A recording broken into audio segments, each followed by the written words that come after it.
హిందువులకు అతి పవిత్రమైన మాసం శ్రావణ మాసం.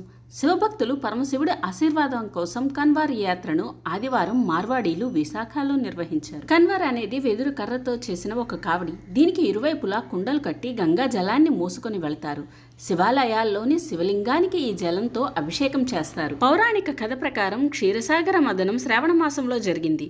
సముద్రం నుండి విషం వస్తే ఆ విష ప్రభావం నుండి లోకాన్ని రక్షించడానికి శివుడు ఆ విషాన్ని త్రాగుతాడు. ఆ విషం శివుని శరీరంలోకి పోకుండా గొంతు దగ్గరే ఆగిపోవడం కోసం పార్వతీదేవి తన చేతిని శివుని కంఠం వద్ద చెయ్యి పెట్టి ఆపివేస్తుంది. కానీ ఆ విషం కారణంగా శివుని కంఠం చాలా మండిపోతూ ఉంటుంది. అప్పుడు అక్కడ ఉన్న దేవతలు ఆ విష ప్రభావం తగ్గడం కోసం శివునిపై పవిత్ర గంగా నది జలాన్ని తీసుకువచ్చి శివునిపై పోస్తారు. శ్రావణ మాసంలోనే పరశురాముడు కూడా కావడిలో గంగా జలాన్ని మధుర దగ్గరలో ఉన్న పారా మహాదేవ్ మందిరంలో ఉన్న శివలింగంపై ఆ కావడిలో ఉన్న నీటితో అభిషేకం చేస్తాడని ఒక నమ్మకం. అందుకే మార్వాడీలు అప్పటి నుంచి శ్రావణ మాసంలో ఈ కన్వర్ యాత్రను చేసి పవిత్రమైన జలాన్ని తీసుకొని వెళ్లి శివునికి అభిషేకం చేస్తారు.